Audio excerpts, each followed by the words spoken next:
Hi techies, welcome back to Tamil AI hub. இன்றைக்கி நம்ம ரொம்ப இன்ட்ரெஸ்டிங்கான ரிசர்ச் பேப்பரை பற்றி தான் பார்க்க போகிறோம். இந்த ரிசர்ச் பேப்பரை மெட்டா ரிலீஸ் பண்ணியிருக்காங்க. அப்புறம் இந்த ரிசர்ச் பேப்பரை ஆத்தர் பண்ணது சீஃப் ஏஐ சயின்டிஸ்ட் யான் லீ குன். நான் இந்த பேப்பரை ரீட் பண்ணதுக்கப்புறம் என் மைண்டில் என்ன தோணுச்சுன்னா, இதுதான் த எண்ட் ஆஃப் எல்எல்எம் மாடல்ஸானு தோணுச்சு. இப்போ வாங்க இந்த பேப்பரில் அப்படி என்ன தான் இருக்குன்னு பார்ப்போம். இப்போ இந்த பேப்பரோட பேர் என்னென்னா விஎல் ஜெப்பா, அப்படின்னா vision language joint embedding predictive architecture. இந்த பேப்பரை டிசம்பர் 11 2025 ரிலீஸ் பண்ணியிருக்காங்க. இப்போ முதல்ல இந்த பேப்பரை அண்டர்ஸ்டாண்ட் பண்ணுறதுக்கு முன்னாடி இப்போ இருக்கிற கரண்ட் ஏஐ மாடல்ஸ், அதாவது இப்போ இருக்கிற எல்எல்எம் மாடல்ஸ் எப்படி வேலை செய்யுதுன்னு பார்ப்போம். இப்போ நம்மளுக்கு தெரியும் லார்ஜ் லாங்குவேஜ் மாடல்ஸ், அதாவது சாட்ஜிபிடி, ஜெமினி, லாமா மாதிரி மாடல்ஸ் எல்லாமே எப்படி வேலை பார்க்குதுன்னா, இந்த எல்எல்எம் மாடல்ஸ் எல்லாமே டெக்ஸ்ட்டை தான் ஜென்ரேட் பண்ணுறாங்க. அதாவது ஒன் வேர்ட் அட் டைமில் லெஃப்ட் டு ரைட் டைரக்ஷனில். எப்பப்பெல்லாம் மாடல்ஸ்க்கு நெக்ஸ்ட் வேர்ட் ஜென்ரேட் பண்ணுமோ அப்போல்லாம் அதுக்கு முன்னாடி ஜென்ரேட் பண்ண வேர்ட்ஸை இன்புட்டாக எடுத்துக்கும். அப்புறம் அதை வச்சு தான் இந்த நெக்ஸ்ட் வேர்டை ஜென்ரேட் பண்ணும். ஸோ இதனால தான் எல்எல்எம் மாடல்ஸை ஆட்டோ ரெக்ரெசிவ் மாடல்ஸ்னு சொல்லுவாங்க. இப்போ சப்போஸ் ஃபார் எக்ஸாம்பிள் இந்த சென்டென்ஸை எடுத்துக்கோங்க, the dog is playing with the பால்னு எடுத்துக்கலாம். இப்போ இருக்கிற எல்எல்எம் மாடல்ஸ் ஒரே நேரத்தில் ஆன்சரை ஜென்ரேட் பண்ணாது. அது டோக்கனாக தான் ஜென்ரேட் பண்ணும். அதாவது தேவை ஃபஸ்ட்டு ப்ரெடிக்ட் பண்ணும், அப்புறம் டாகை நெக்ஸ்ட்டு ப்ரெடிக்ட் பண்ணும், அப்புறம் நெக்ஸ்ட் வேர்டாக ப்ரெடிக்ட் பண்ணும். அப்படி நெக்ஸ்ட் டோக்கன்ஸை ஜென்ரேட் பண்ணும். இந்த அப்ரோச் இப்போ நல்லா தான் வேலை பார்க்குது. ஆனால் இந்த ஆட்டோ ரெக்ரெசிவ் மாடலுக்கு ஒரு லிமிட்டேஷன்ஸ் இருக்குது.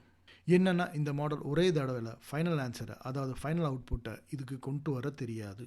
ஏன்னா இப்போ இருக்கிற மாடல்ஸ் நெக்ஸ்ட் வேர்ட்ஸை மட்டும்தான் ப்ரெடிக்ட் பண்ணும். It mostly relies on previously generated tokens to predict the next token. So இப்போ இருக்கிற மாடல்ஸோட லிமிட்டேஷன்ஸ்னு பார்த்தா,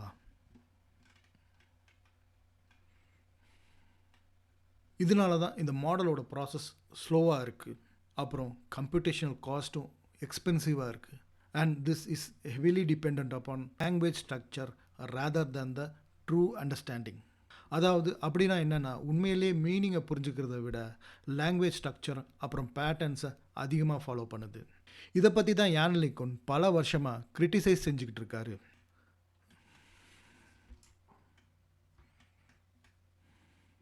அதாவது scaling LLM models are not same as intelligence. அதாவது பெரிய பெரிய டேட்டா செட், பெரிய மாடல்ஸ் இல்லை லாங் கான்டெக்ஸ்ட் விண்டோ யூஸ் பண்ணாலும் மாடல்ஸ் ஹியூமன் லெவல் இன்டெலிஜென்ஸை எட்டாது.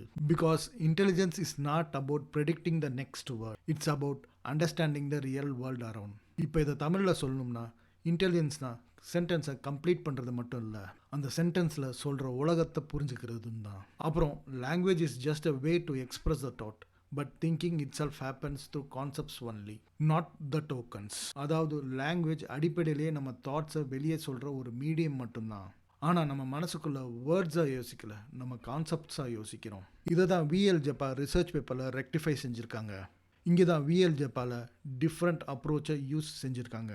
இப்போ விஎல் ஜெப்பா ஒரு விஷன் லாங்குவேஜ் மாடல், அதாவது இமேஜ், வீடியோ அண்ட் டெக்ஸ்ட்டை ஒரே மாதிரி அண்டர்ஸ்டாண்ட் பண்ணும். இந்த மாடல் இப்போ அவுட்புட் என்ன ஜென்ரேட் பண்ணும்னா, இது வேர்ட் பை வேர்டாக டெக்ஸ்ட்டை ஜென்ரேட் பண்ணாது.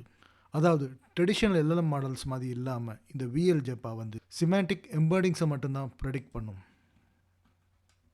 Instead of predicting text token by token, VL JEPA builds an internal semantic understanding of what we see.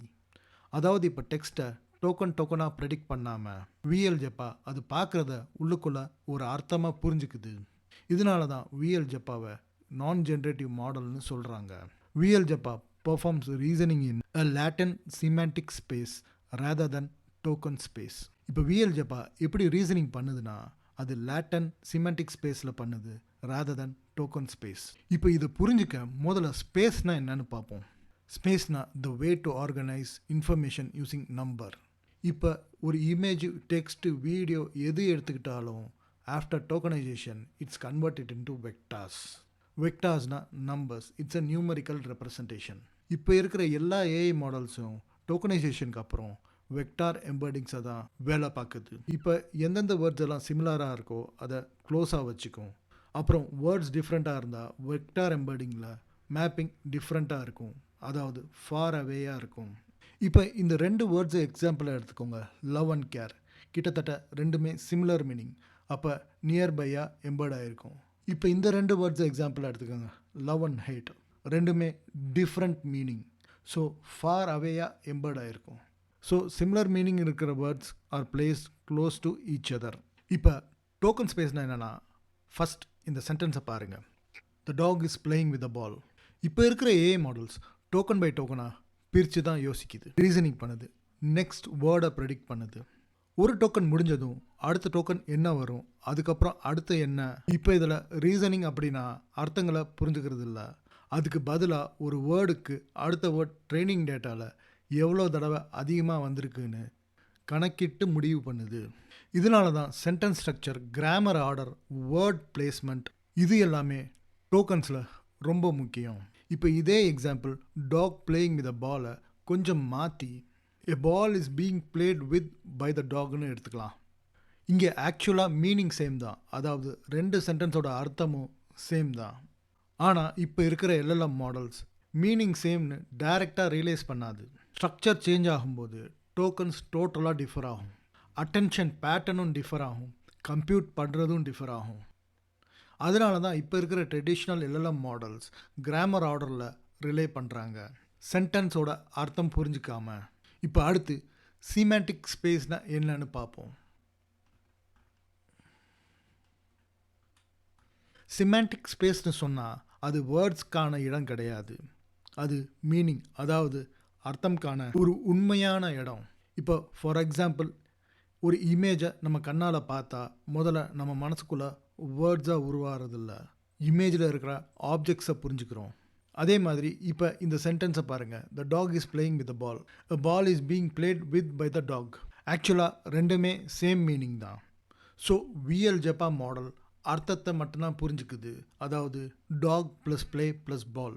VL JEPA மீனிங்கில் வேலை செய்யுது, அதாவது கான்செப்ட் தான் சிமேண்டிக் ஸ்பேஸில் இருக்குது. இங்கே கிராமர் கிடையாது, சென்டென்ஸ் ஸ்ட்ரக்சர் கிடையாது, ஏன் லாங்குவேஜ் ரெஸ்ட்ரிக்ஷன் கூட கிடையாது. இங்கே இருக்கிற ஒரே விஷயம் மீனிங் தான். மீனிங் இருந்தால் எந்த மொழி எந்த வார்த்தை எப்படி சொன்னாலும் சிமேண்டிக் ஸ்பேஸ் ரெப்ரசன்டேஷனில் ஒரே மாதிரியாக தான் இருக்கும். இதனால தான் சிமேண்டிக் ஸ்பேஸில் யோசிக்கிறது மொழியை தாண்டி உலகத்தை புரிஞ்சுக்கிற மாதிரி இருக்கும். ஸோ இந்த பேப்பர் மூலமாக எல்எல்எம்ஸ் ஹியூமன்ஸ் மாதிரி அண்டர்ஸ்டாண்ட் பண்ண ஆரம்பிக்கும். இது ரியல் வேர்ல்டை ஹியூமன்ஸ் அண்டர்ஸ்டாண்ட் பண்ணுற மாதிரி அண்டர்ஸ்டாண்ட் பண்ணும். விஎல் ஜெப்பா விஷன்லேருந்து டெக்ஸ்ட்டை ஜென்ரேட் பண்ணாது, விஷன்லேருந்து டெக்ஸ்ட்டோட அர்த்தத்தை ப்ரெடிக்ட் பண்ணும். இப்போ கடைசியாக விஎல் ஜெப்பாவோட ஆர்கிடெக்சரை பார்க்கலாம். இந்த ஆர்கிடெக்சரில் 4 முக்கியமான பார்ட்ஸ் இருக்குது. Vision encoder, text encoder, predictor, ஒரு light weight text decoder, plus ஒரு லாஸ் ஃபங்க்ஷனும் இருக்குது.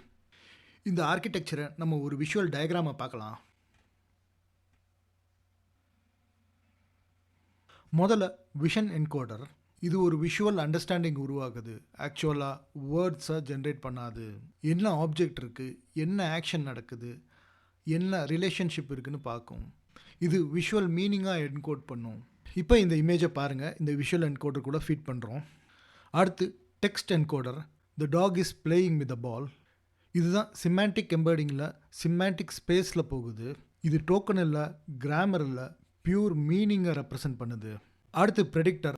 இது விஷன் என்கோடர் அவுட்புட்டை எடுத்துக்கிட்டு டெக்ஸ்ட் என்கோடர் உருவாக்கிய சிமேண்டிக் எம்பர்டிங்கை டைரெக்டாக ப்ரெடிக்ட் பண்ண முயற்சி பண்ணுது. இப்போ டயக்ராமை பாருங்கள். விஷன் பார்த்தும் டெக்ஸ்ட் பார்த்தும் சிமேண்டிக் ஸ்பேஸில் மீட் ஆகுது. இங்கே லாஸ் ஃபங்க்ஷன் என்னன்னா, ரெண்டு எம்பர்டிங்க்கு எவ்வளோ க்ளோஸாக இருக்குது, அதாவது இந்த இமேஜ் அப்புறம் டெக்ஸ்ட் சேம் மீனிங்கில் இருக்கான்னு ஆப்டிமைஸ் பண்ணுது. ஆக்சுவலாக டெக்ஸ்ட் இன்ஃபரன்ஸ் டைமில் டெக்ஸ்ட் டீகோடர் தேவையில்லை, இமேஜ் மட்டும் இருந்தால் போதும். டெக்ஸ்ட் ஆன்சர் தேவைப்பட்டால் மட்டும் லாஸ்ட்டாக light weight text decoder run ஆகும். இது ஆப்ஷனல் பிளாக் தான், ஹெவி டீகோடர் இல்லை. இப்போ இந்த பேப்பர் உங்களுக்கு தமிழில் புரிஞ்சிருக்கும்னு நினைக்கிறேன். ஸோ இந்த பேப்பரில் உங்களுக்கு எதுவும் கேள்வி இருந்தால் கமெண்ட்டில் கேளுங்க. அடுத்து என்ன ரிசர்ச் பேப்பர் பார்க்கலான்னு கமெண்ட்டில் சொல்லுங்கள்.